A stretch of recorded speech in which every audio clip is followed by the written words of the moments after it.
Hello developer. तो आज हम लोग देखेंगे कि रिएक्ट प्रोजेक्ट का सेटअप कैसे करते हैं स्क्रैच से।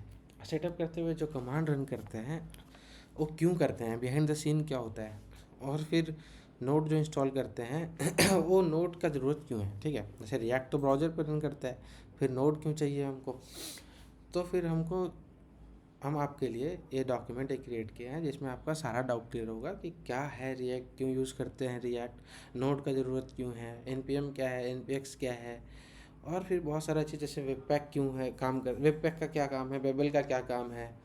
ठीक है, और भी और भी इससे बहुत सारा चीज़ है, बहुत सारा इंटरव्यू क्वेश्चन इससे अराइज होता है जो कि इंटरव्यूअर आपसे पूछता है। जैसे पूछता है सेटअप प्रोसेस बताओ, फोल्डर स्ट्रक्चर बताओ क्या होता है, पैकेजेशन का क्या काम है, नोड मॉड्यूल्स का क्या काम है, JSX क्या होता है। ठीक है, और भी बहुत सारा चीज़ है जो कि हम आपको इसमें कवर करने वाले हैं, और बिहाइंड द सीन क्या होता है वो हम आपको रियल लाइफ एग्जांपल के साथ बताएंगे। ठीक है, तो चलिए अभी देखते हैं कि क्या होता है। जैसे कि रिएक्ट ऐप क्रिएट करने के लिए हमको एक ही कमांड काफ़ी होता है, ये npx क्रिएट रिएक्ट ऐप। ठीक है, और उसके बाद ऐप का नाम। उसके लिए पहले हमको चाहिए क्या, हमको चाहिए नोड जेएस। ठीक है, नोड जेएस चाहिए, तो नोड चेक करना है कि नोड अपने पास है कि नहीं। ठीक है, नोड अपने पास पहले एक मेरा बना हुआ है, उसको हम डिलीट करते हैं। ठीक है, चलिए नोड अपने पास है कि नहीं पहले चेक करते हैं। अभी मेरा रिएक्ट ऐप नहीं बना हुआ है। ठीक है, बस रिएक्ट के अंदर दो फाइल हम बनाए हैं आपको समझाने के लिए। एक नोट्स जो आपको दिखा रहे हैं सेटअप डेटा HTML, ये ब्लैंक है। तो अभी चेक करें नोड, हाँ मेरे पास इंस्टॉल है, npm मेरे पास इंस्टॉल है। आप जैसे अगर नोड आपके पास इंस्टॉल नहीं है, ठीक है, तो आप नोड जेएस के ऑफिशियल वेबसाइट पे जाइएगा, वहाँ से आप डाउनलोड कर लीजिएगा और इंस्टॉल कर लीजिएगा। विंडोज़ के लिए भी आपको मिल जाएगा यहाँ पे, और यहाँ पे आपको फिर इंस्टॉल जब कीजिएगा तो आपको दिखाएगा वर्जन, और npm नोड के साथ ही आता है, इसको सेपरेटली आपको इंस्टॉल करने का ज़रूरत नहीं है। ठीक है, तो आपका हो गया ये काम आधा। अब क्या करना है कि अब क्या करना है, आपको कमांड रन करना है create react app my app वाला। ठीक है, ये कमांड आप रन कर दीजिए। यहाँ पे माई ऐप, इसमें क्या है, माई ऐप इसमें है प्रोजेक्ट का नाम, जो आप प्रोजेक्ट का नाम आप प्रोजेक्ट आप क्रिएट कर रहे हैं। ठीक है, तो माई ऐप यहाँ पे एग्जीक्यूट कर देते हैं, ये माई ऐप बना देगा प्रोजेक्ट। ठीक है, जो कि थोड़ा टाइम लेगा, इसलिए हम पहले इसको एग्जीक्यूट कर दिए। अब ऊपर वाला समझेंगे तब तक के लिए कि क्या क्या होता है, वो भी टाइम लेगा, जब तक वो बन जाएगा ऊपर वाला समझेंगे। ठीक है, तो फिर ये हम लोग देखते हैं कि रिएक्ट क्या होता है। तो रिएक्ट एक जावास्क्रिप्ट लाइब्रेरी है जो कि इंटरफेस, यूजर इंटरफेस बनाने के लिए यूज होता है, specially single page application. Single page application क्या है, सिंगल पेज एप्लीकेशन जैसे कि ये फ्लिपकार्ट है। ठीक है, ये आप देखिएगा, इस पर ध्यान दीजिएगा, ये रिलोड होगा। ठीक है, जब हम मेन्यू चेंज करेंगे, जैसे कि हम जाते हैं फैशन में, मेन्स बॉटम वियर्स में, मेन जीन्स में जाते हैं। ठीक है, यहाँ पे आप ध्यान दीजिएगा, वो रिलोड होगा। ठीक है, मेन्स टी शर्ट पर क्लिक कर रहे हैं, देखिए वो रिलोड हुआ। ठीक है, यूआरएल तो अपडेट हुआ ही, प्लस ये रिलोड हुआ। इसका मतलब कि ये सिंगल पेज एप्लीकेशन नहीं है। ठीक है, मल्टीपल पेजेस बना हुआ, जो कि पेज ही अपडेट हो रहा है पूरा, ना कि कंपोनेंट अपडेट हो रहा है। सिंगल पेज एप्लीकेशन क्या होता है, सिंगल पेज एप्लीकेशन क्या होता है, जैसे कि अभी हम कहाँ हैं, होम पेज पे हैं। ठीक है, होम पेज पे हैं ये। ठीक है, अभी हम प्रोफाइल पे जाते हैं, प्रोफाइल पे गए, ये देखिएगा ये अपडेट नहीं होगा, यूआरएल सिर्फ अपडेट होगा, ये अपडेट नहीं होगा। ठीक है, प्रोफाइल पे गए, देखिए ये कुछ भी नहीं हुआ, बट इंस्टाग्राम ये देखिए यूआरएल अपडेट हुआ। तो यहाँ क्या हुआ, यहाँ साइड पर देखिए, अब ये जो कंपोनेंट है, इसमें कंपोनेंट बेस्ड आर्किटेक्चर होता है रिएक्ट में। ठीक है, ये कंपोनेंट है एक साइड पर, जिसके अंदर हम और भी कंपोनेंट, एक बटन कंपोनेंट है, ये बटन कंपोनेंट है, तो इसको एक ही बार बटन बनाए हैं। ठीक है, उसको हम रीयूज़ कर रहे हैं यहाँ पे, बस डिफरेंट प्रॉप्स के साथ, डिफरेंट वैल्यू के साथ। जैसे इस बटन में हम पास कर दिए ये होम वैल्यू, बटन में पास करते हैं हम search value, explore value, reels value. तो ये डिफरेंट डिफरेंट प्रॉप्स के साथ हम बट कंपोनेंट को रीयूज़ कर रहे हैं, बार बार रिक्रिएट नहीं करना पड़ रहा, same code use, duplicate code नहीं करना पड़ रहा है, एक ही कंपोनेंट बनाए उसी को रीयूज़ कर रहे हैं, और सिर्फ जो रिक्वायर्ड कंपोनेंट है वही अपडेट हो रहा है। आप देखिए साइड बार नहीं अपडेट होगा इसमें। ठीक है, जैसे होम पे क्लिक किया तो इधर का कंपोनेंट अपडेट हुआ सिर्फ। ठीक है, और सिर्फ प्रोफाइल में करेंगे तो इधर का कंपोनेंट अपडेट होगा। इसी तरीके से ये एक, अब ये एक कंपोनेंट है, उसके अंदर ये एक कंपोनेंट है, कार्ड कंपोनेंट। ठीक है, इसी तरीके से अभी हम रील्स पे जाएंगे। ठीक है, तो ऊपर का अपडेट नहीं होगा, सिर्फ ये वाला कंपोनेंट अपडेट होगा। देखिए देखिए ये कंपोनेंट अपडेट हो रहा है।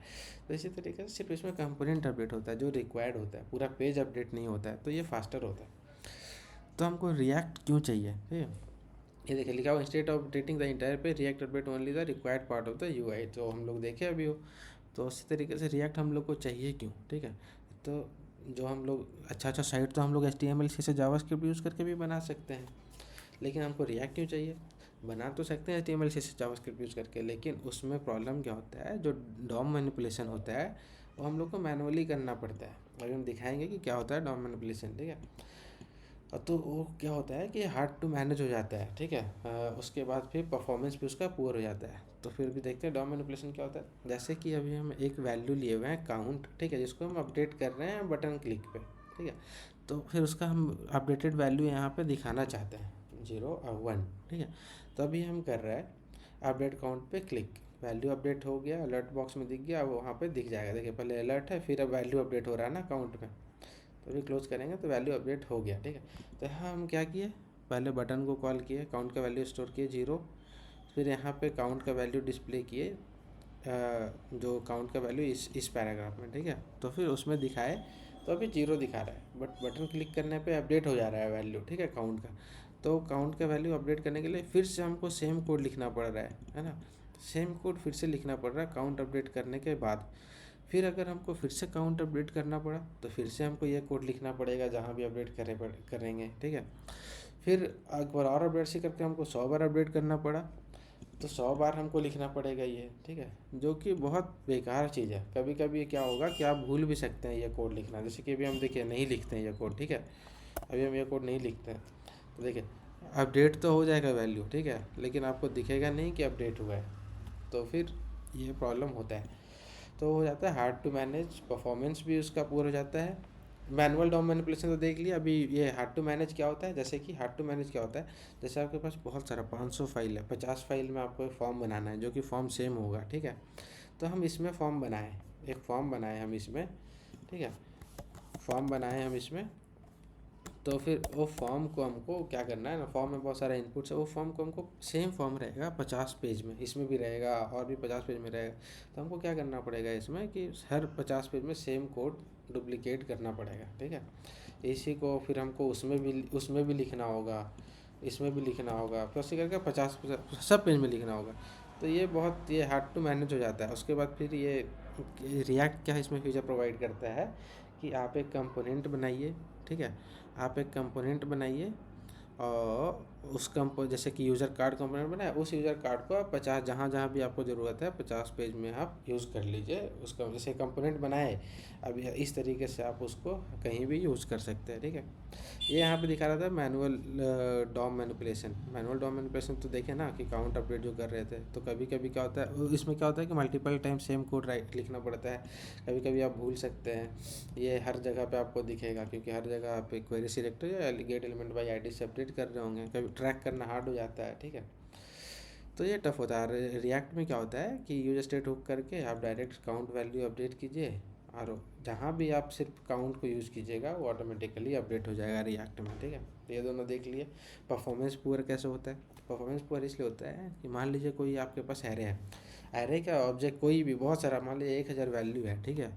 1000 वैल्यू, 1000 स्टूडेंट का डिटेल्स है आपके पास, उसमें आपको जो 500 नंबर पे जो है यूज स्टूडेंट, उसका नाम आपका गलत है। तो अभी जो नॉर्मल जावास्क्रिप्ट हम लोग वैनिला जावास्क्रिप्ट ये सब जो यूज़ करते थे, तो वो क्या करेगा कि पूरा एरे को क्लीन करेगा, ठीक है, और फिर पूरा एरे को फिर से वो क्रिएट करेगा, वो सही यूज़र का जो नाम जो है वो नाम को अपडेट करके पूरा एरे को फिर से रिक्रिएट करेगा, ठीक है। तो थोड़ा सा परफॉर्मेंस पुअर कर देता है। बट रिएक्ट क्या करता है, रिएक्ट में एक वर्चुअल डॉम फीचर होता है, वो क्या करता है, जो वैल्यू अपडेट हुआ है ना, जो पार्ट अपडेट हुआ है, ठीक है, वो सिर्फ उसको अपडेट करेगा, ना कि बाकी 999 जो वैल्यू उसको टच भी नहीं करेगा। React user virtual DOM only update the one changed item, other 999 item remain untouched, that's why it is faster, ठीक है। एक रियल लाइफ एग्जांपल लेते हैं। जैसे कोई टीचर है और स्टूडेंट का नाम उसमें लिख रहा है अटेंडेंस के लिए, ठीक है। फिर वो देखा कि 50 स्टूडेंट में एक किसी नाम का 25 नंबर पे वो गलत है, ठीक है। तो क्या करेगा, पूरा इरेज कर देगा रजिस्टर में नाम, उसके बाद फिर वो पूरा 50 नाम फिर से लिखेगा।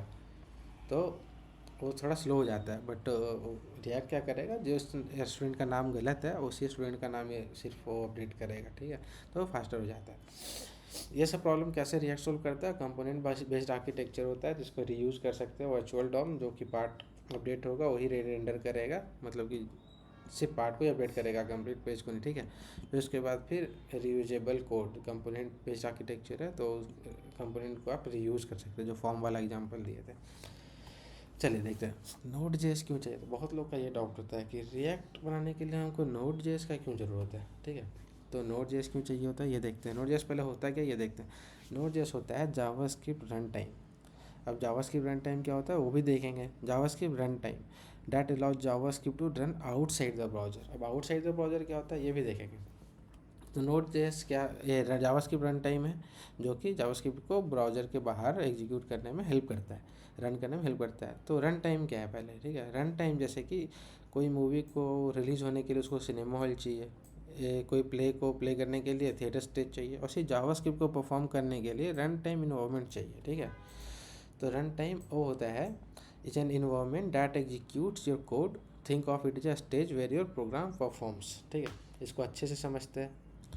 जैसे कि जावास्क्रिप्ट जब आया था 1995 में तो वो सिर्फ ब्राउज़र पे ही एग्जीक्यूट होता था जैसे कि ब्राउज़र पे ही एग्जीक्यूट हुआ, कुछ किए, जैसे इसके क्लिक करने पे ही कुछ डॉम मैनिपुलेशन होता है तो वो होता है ब्राउज़र पे ही होता था, उसको ब्राउज़र के बाहर हम लोग एग्जीक्यूट नहीं कर सकते थे। तो ब्राउज़र उसके लिए हो जाता था रन टाइम, ठीक है। जावास्क्रिप्ट पहले क्या मैनिपुलेट सिर्फ वेब पेज को करता था, जैसे बटन क्लिक पे कुछ अलर्ट करना है तो वही सब कर सकते थे। ये सब नहीं कर सकते थे कि फ़ाइल क्रिएट करो कंप्यूटर पे जो कि ब्राउज़र के बाहर का चीज़ है, सर्वर क्रिएट करो, access file system, run JavaScript, terminal पे जावास्क्रिप्ट को रन करके दिखाओ, ये सब नहीं कर सकते क्योंकि ये सब ब्राउज़र के बाहर का चीज़ है।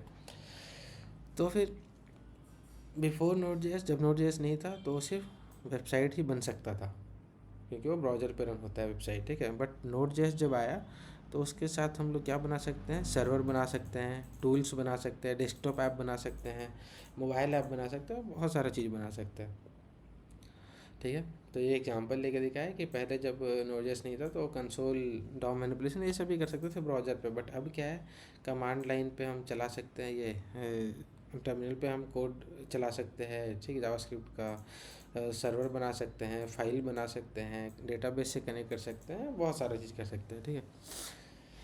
तो ये रियल लाइफ एग्जांपल है ऐसे ही कि जब जावास्क्रिप्ट नहीं था तो ये सॉरी नोड जेएस नहीं था तो उसको ब्राउज़र ही चाहिए था, ठीक है। जैसे सिंगर के लिए कंसर्ट हॉल ही चाहिए होता है तभी वो सिंगर परफॉर्म कर पाएगा, उसे जावास्क्रिप्ट के लिए ब्राउज़र ही चाहिए था तभी जावास्क्रिप्ट ये एग्जीक्यूट होगा, रन होगा, ठीक है। नहीं तो कंसर्ट हॉल नहीं होगा, सिंगर परफॉर्म नहीं करेगा, और सही जावास्क्रिप्ट रन नहीं करेगा, ब्राउज़र नहीं होगा। तो बट नोड जेएस आ गया तो अब जावास्क्रिप्ट कहीं भी रन हो जाएगा, जैसे कि टूल्स बनाने के लिए, ऐप्स बनाने के लिए आपको दिखाए एग्जाम्पल वही है, ठीक है। इससे एक इम्पॉर्टेंट पॉइंट आता है कि रिएक्ट जैसे कि ब्राउज़र में रन होता है, ठीक है। जैसे था ना एक डाउट कि रिएक्ट तो ब्राउज़र में रन होता है तो नोड जेएस क्यों चाहिए, तो रिएक्ट ब्राउज़र में रन होता है ये सही है। बट रिएक्ट का जो डेवलपमेंट टूल है, जब हम रिएक्ट एप्लीकेशन क्रिएट करते हैं तो उस टाइम डेवलपमेंट टूल्स का हेल्प चाहिए होता है हम लोग को, और टूल्स क्या होता है अभी हम लोग देखेंगे। डेवलपमेंट टूल्स का हेल्प चाहिए होता है, वो रन होता है नोड जेएस पे, इसलिए हम लोग को चाहिए नोड जेएस, ठीक है। इसका मतलब क्या है, ठीक है। जैसे पीपल थिंक दैट ये रिएक्ट तो ब्राउज़र पर होता है, नोड जेएस क्यों चाहिए, ठीक है। तो देखते हैं कि जब यूज़र विजिट योर वेबसाइट, जब आपका वेबसाइट विजिट करता है तो रिएक्ट ब्राउज़र पे एग्जीक्यूट होता है, बात सही है, ठीक है। But React development tools runs on Node JS, ठीक है, that's why we need Node JS. तो फिर डेवलपमेंट टूल्स क्या होता है, डेवलपमेंट टूल जैसे कि npm, babel, dev server, जैसे हम रिएक्ट ऐप बनाते हैं तो npm हमको लोग को यूज़ करना पड़ता है ना कोई पैकेज इंस्टॉल करने के लिए, जैसे npm install react, npm install react dot, ये सब करने के लिए हमको npm, तो वो टूल रन करने के लिए हमको नोड जेएस का ज़रूरत पड़ता है, ठीक है। वो नोड जेएस के बिना नहीं होगा। उसी के साथ बेबल टूल भी होता है जो कि वो ये कन्वर्ट करता है JSX, हम लोग JSX लिखते हैं ना रिएक्ट एप्लीकेशन बनाने में, JSX लिखते हैं जो कि क्या होता है, वो HTML लिखते हैं हम लोग जावास्क्रिप्ट के अंदर, ठीक है। तो वो ब्राउज़र नहीं समझता है कि JSX क्या है, तो बेबल एक होता है कंपाइलर जो कि वो कन्वर्ट करता है JSX को जावास्क्रिप्ट में ब्राउज़र को समझाने के लिए कि ये है, ठीक है। और फिर एक वेब पैक होता है, जैसे कि आप बहुत सारा फाइल बना लिए, ठीक है, जैसे बहुत सारा फाइल है, 1000 फाइल है, ठीक है, 1000 फाइल है, बहुत सारा फाइल है। तो फिर वो वेब पैक क्या करता है ना, एक बंडल डॉट जेएस फाइल में, ऑप्टिमाइज्ड फाइल में वो उसको कन्वर्ट करता है, फिर बंडल करता है। जब यूज़र कोई साइट विजिट करेगा ना, तो आपका वही बंडल डॉट जेएस ही डाउनलोड होता है और यूज़र वो साइट एक्सेस कर पाता है, ठीक है। डेव सर्वर जहाँ आपका ये ऐप रन होगा। तो फिर उसके बाद फिर ये सब टूल क्या, नोड जेएस रहेगा तभी काम करेगा, इसीलिए नोड जेएस चाहिए होता है, ठीक? तो ये क्लियर है। ये कमांड कुछ कुछ है कि ये node JS npm install react node JS start, उसी करके नोड जेएस का ज़रूरत पड़ता है। अब डेवलपमेंट प्रोसेस में कैसे ज़रूरत पड़ता है वो देखते हैं। ये डेवलपमेंट प्रोसेस में ये सब कैसे हेल्प करता है। जैसे JSX हो गया, तो JSX हम लोग लिखते हैं तो बैबल हेल्प करता है उसको कन्वर्ट करने में जावास्क्रिप्ट में। जैसे हम लोग ऐसे लिखते हैं ना, const element is equal to ये, मान लीजिए ये JSX ऐसा एग्जांपल, ठीक है, बेसिक। तो फिर वो बैबल इस तरीके से उसको कन्वर्ट करता है, ठीक है। अब वेब पैक क्या होता है, इसको ब्राउज़र समझता है, ब्राउज़र इसको नहीं समझता है, ठीक है। तो अब वेब पैक क्या होता है, वेब पैक होता है कि जैसे आपके पास 100 फाइल्स हैं, ठीक है, उसको ऑप्टिमाइज्ड वे में एक फाइल बंडल डॉट जेएस में, ऑप्टिमाइज्ड फाइल में उसको एक पैक कर देता है, ठीक है, वेब पैक। तो यूज़र जब भी साइट विजिट करेगा तो ही बंडल डॉट जेएस डाउनलोड होता है और ब्राउज़र में वही रन होता है, ठीक है। तो इस तरीके से कन्फ्यूजन सॉल्व हो गया कि रिएक्ट ब्राउज़र में रन होता है, बट रिएक्ट डेवलपमेंट टूल को चाहिए होता है नोड जेएस, इसलिए नोड जेएस हम लोग को इंस्टॉल करना पड़ता है। तो क्लियर है, ठीक है। और रिएक्ट रन इन सब ब्राउज़र, तो क्लियर है। Development tools the tools you use to build React app need Node JS, ठीक है। जो भी नोड जेएस इसलिए ज़रूरत पड़ता है, जो ऐप बनाते हैं तो टूल जो यूज़ करते हैं उसको नोड जेएस का ज़रूरत पड़ता है। तो क्लियर है नोड जेएस क्यों चाहिए। इंस्टॉल रिएक्ट पैकेजेस के लिए, डेवलपमेंट सर्वर रन करने के लिए, कंपाइल JSX बेबल जो बोले, फिर बंडल फाइल वेब पैक के लिए, ठीक है। हाँ, तो इंटरव्यू में आप ये बोल सकते हैं Node JS is required during development to build and bundle React code, ठीक है। अब NPM क्या होता है ये देखते हैं। NPM का फुल फॉर्म होता है नोड पैकेज मैनेजर, जो कि टूल है एक, जो कि जावास्क्रिप्ट पैकेजेस को मैनेज करने के लिए। आप ये वन लाइनर आंसर बता दीजिएगा इंटरव्यू में, हो जाएगा NPM का, ठीक है। हाँ, तो फिर NPM होता है क्या, इसको रियल लाइफ एग्जांपल में समझते हैं। जैसे नोड जेएस आप इंस्टॉल किए तो वो एक मोबाइल फ़ोन हो गया, ठीक है। और NPM क्या हो गया, ऐप स्टोर या प्ले स्टोर हो गया। जैसे आपके पास मोबाइल फ़ोन है, नोड जेएस है, ठीक है, तो मोबाइल फ़ोन है, पर आपको कुछ उसमें मोबाइल में आपको डाउनलोड या इंस्टॉल करना है, तो आपको प्ले स्टोर या ऐप स्टोर का ज़रूरत पड़ेगा ना। तो उसी लिए यूज़ होता है NPM, कुछ भी पैकेजेस डाउन इंस्टॉल करने में, ठीक है। कमांड इस तरीके से यूज़ करते हैं, npm install react dot dot down. अब npx क्या होता है, जैसे npm जो होता है ना इंस्टॉल करता है, वो ग्लोबली इंस्टॉल कर देता है। तो npx क्या है, वो ग्लोबली इंस्टॉल नहीं करता, वो बोरो करता है और एग्जीक्यूट करता है, वो फिर वापस रिटर्न कर देता है पैकेज को, ठीक है। तो और वो हमेशा लेटेस्ट वर्जन ही यूज़ करता है, ग्लोबल इंस्टॉलेशन वो नहीं करता है, ठीक है। तो NPX क्या है, NPX execute A package without installing it globally. इसका रियल लाइफ एग्जांपल के साथ चेक करते हैं क्या होता है। जैसे कि कोई बुक आप खरीदे, उसको आप अपने शेल्फ में रखें, तो वो बुक शेल्फ में हमेशा के लिए रहेगा, ठीक है, और स्पेस जो कंज्यूम कर रहा है वो हमेशा करेगा। बट उसका कोई न्यू एडिशन आ गया तो आप क्या कीजिएगा, वो बुक न्यू एडिशन भी आपको चाहिए, तो आपका तो पहले वो बुक आउटडेटेड हो गया जो आप शेल्फ में रखे हैं, ठीक है। तो आप न्यू बुक जो लीजिएगा तो या तो दोनों रखिएगा, न्यू बुक ओल्ड बुक दोनों, या फिर पुराना बुक को फेंक दीजिएगा, ठीक है। तो ग्लोबली इंस्टॉल था वो, ठीक है, वो आपके पास ही था। तो फिर जब नया बुक लिए फिर भी, तो उसके बाद फिर NPX क्या होता है, वो ग्लोबली इंस्टॉल नहीं करता, वो बोरो करता है बुक को लाइब्रेरी से, वो पढ़ता है फिर रिटर्न कर देता है। फिर जब भी हमको ज़रूरत पड़ेगा ना, जैसे कोई भी पैकेज का, तो लेटेस्ट वर्जन इंस्टॉल होगा मेरे पास और फिर रिटर्न हो जाएगा, ठीक है। तो ऐसे ही करके हमेशा वो न्यूएस्ट वर्जन ही इंस्टॉल करता है। अब देखिए चेक करते हैं क्रिएट रिएक्ट ऐप क्या होता है, ठीक। क्रिएट रिएक्ट ऐप जो हम लोग कमांड यूज़ करते हैं, NPX अभी यूज़ किए थे ना ये command, NPX create react app, my app जो प्रोजेक्ट का नाम है, ठीक है।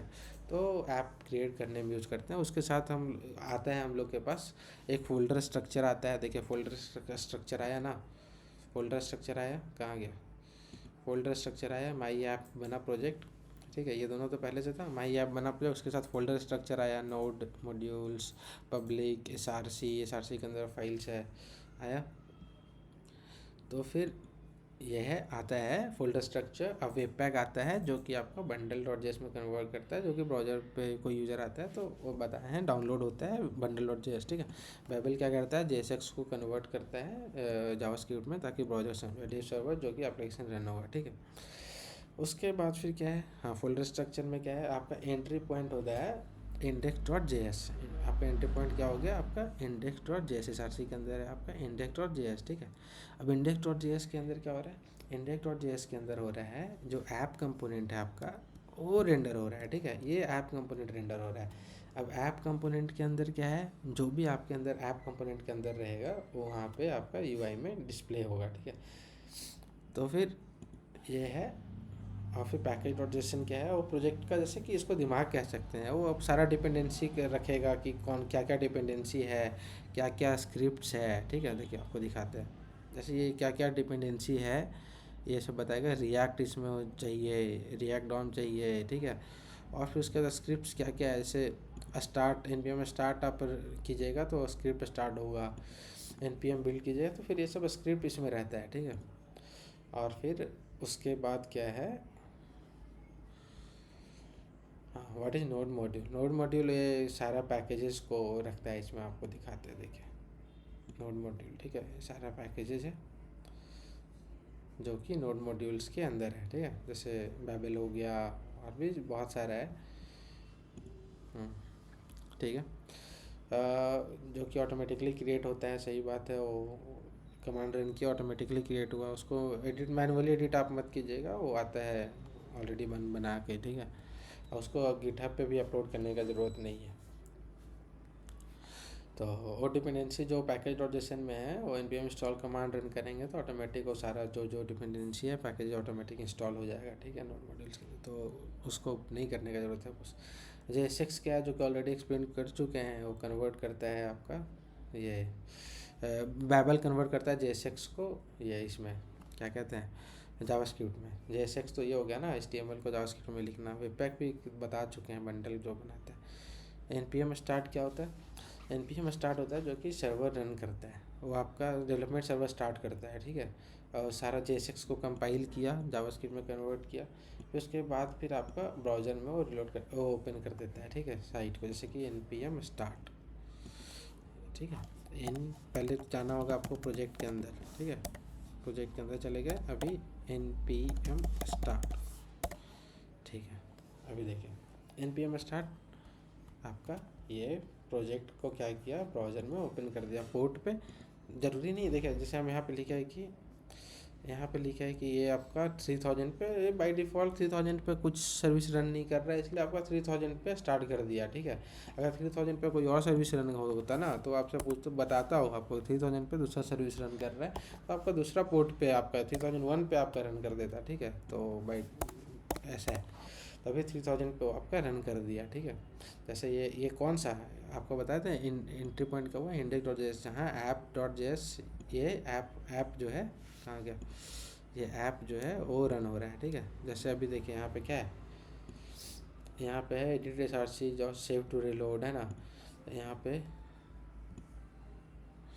आप कुछ भी आप लिख दीजिए, ठीक है।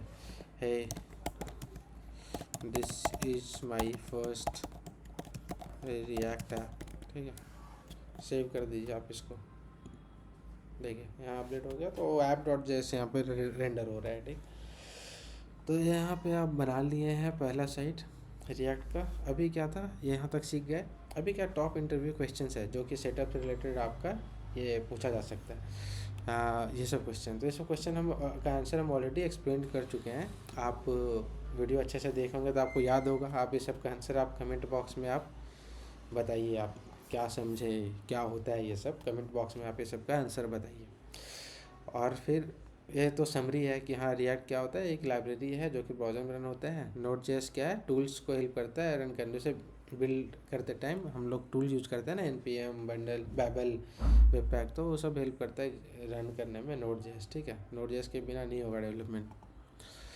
तो फिर ये वर्जन चेक करने के लिए नोड का, ये npm का वर्जन चेक करने के लिए, ऐप बनाने के लिए ये तो फिर प्रोजेक्ट के अंदर गए थे, फिर सर्वर स्टार्ट कर दिया जो कि आपका ये यहाँ पे 3000 पे रन कर दिया, 3000 पे रन किया यहाँ पे।